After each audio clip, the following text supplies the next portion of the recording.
Salut tout le monde, alors aujourd'hui je vais vous faire un peu une présentation de tous mes objets de guerre, on va dire.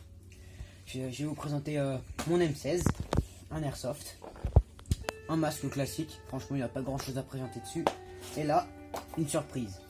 Vous verrez au sac que ça a l'air assez ancien. Tout d'abord, on va commencer par la M16. C'est un airsoft. Un fusil d'assaut, rien de plus normal quoi. Où du coup il y a un mode sécurité, un mode semi-auto et un mode automatique. On va le mettre en sécurité. La M16 est vendue sans ça et sans ça. En fait je vais vous expliquer.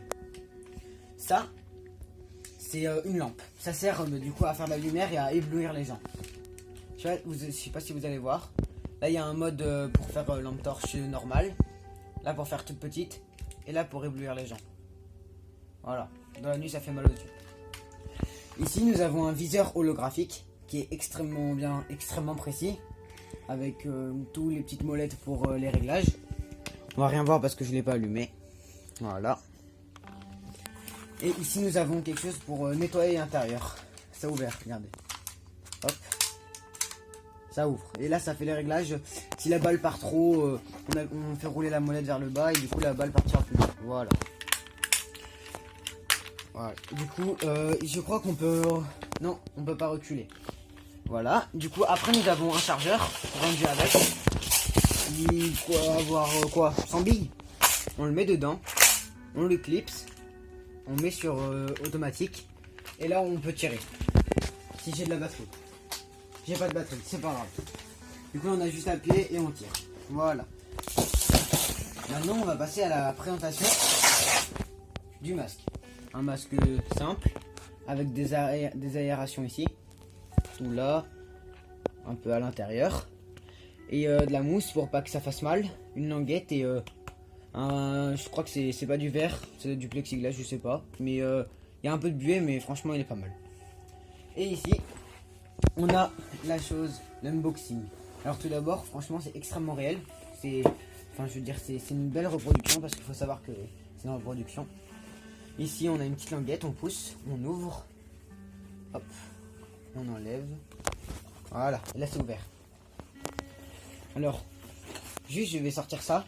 Et on peut tout de suite se douter de quelque chose. Un tube, ça sert à quoi? Après nous avons ici un masque. Et ouais, c'est un masque à gaz. Franchement, je le trouve magnifique ce masque à gaz. Il est extrêmement réaliste. Et je vais vous expliquer de quand il vient. Et ici nous avons la bonbonne, bien sûr, qui est fausse, hein, mais qui fait réaliste. Ici. Il y a des petits jetons et tout, c'est super bien fait. Alors ce masque à gaz, je vais l'assembler. D'abord, on fixe le tuyau comme ça, ici, on le fait visser. Voilà. Après, on prend le masque et on visse le tuyau dedans. Si on y arrive, hein, bien sûr, parce que moi j'y arrive pas. J'ai carrément un trou de balle. Fais tourner le masque. Bien vu, mec. Voilà. Là, le masque à gaz, il est au complet. Alors, ce masque à gaz, il date de la guerre froide. C'est une reproduction de masque à gaz russe. Ils avaient en prévention de s'il y avait une attaque nucléaire, je crois, des Américains. Ça doit être un truc comme ça. Quand on est dedans, c'est du caoutchouc. Du coup, c'est chaud et ça frotte. Du coup, c'était extrêmement inconfortable et extrêmement serré. On avait vraiment un l'étroit dedans. Et ça tire les cheveux vers l'arrière et c'est très inconfortable. Donc, on peut voir qu'à l'époque, c'était la galère. Hein. C'était la galère. Voilà. Voilà, c'est tout pour aujourd'hui. J'espère que ça vous a plu. Oui, et j'ai acheté ces trois choses-là. Je les ai achetées à Warland. C'est vers la place Victor Hugo. Si vous voulez aller en prendre, allez-y, faites-vous plaisir. Et voilà, j'espère que ça vous a plu. Au revoir et à une prochaine vidéo.